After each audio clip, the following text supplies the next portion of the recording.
Next up on my NBA previews for the Atlantic Division is the team that I have going number 2, despite being a popular pick to be number 1, and that's the Boston Celtics. And let me explain real quickly. Yes, Boston did sign Al Horford. Yes, he's the biggest signing in free agent history for the Celtics. No, I'm not a big fan of it because while he's a good player, he's not the kind of player that's going to get them anywhere fast because he's an ensemble player. And by that I mean, look at Florida. I mean, Joakim Noah, Corey Brewer, Torian Green, I forget who the fourth dude was. It was a very good team, and he was the best of the bunch, but he really wasn't the alpha or the heart of the soul of the team. That was Joakim Noah. He comes to Atlanta in draft after being the first player to be selected from that team. Rightfully so, I might add. I believe he was the first player picked. Anyways,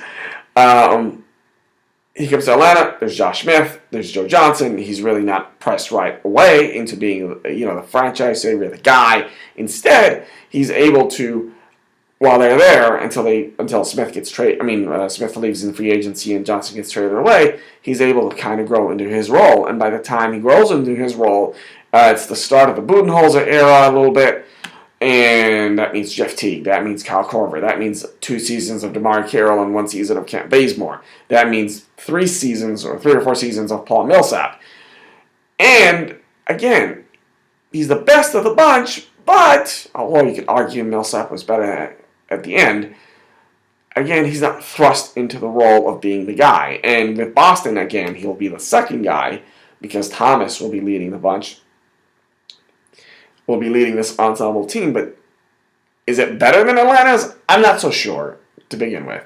Number 2, a lot of what people like about Boston is Brad Stevens. I like Brad Stevens, but has he really done well with expectations? I know that he went to back-to-back championships and kind of, replaced Gonzaga as the mid-major that everyone liked or, was very high on.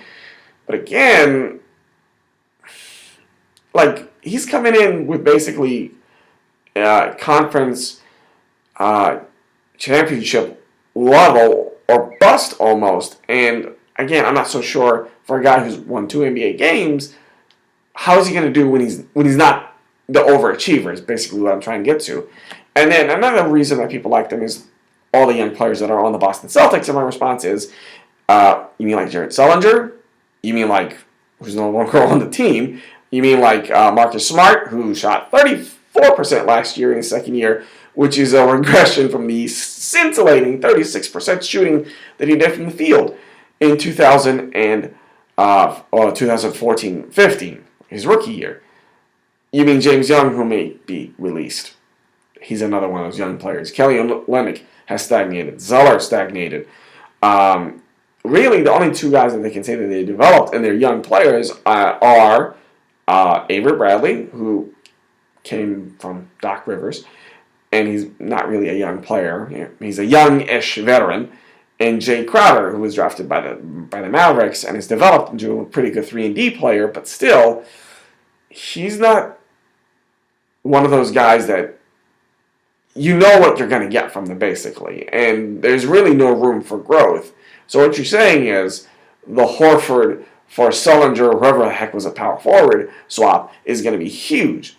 Well, the thing is, how big of an impact will that be? And, oh, by the way, they ended up losing Evan Turner to the Portland Trailblazers, who's kind of a vital as a point forward.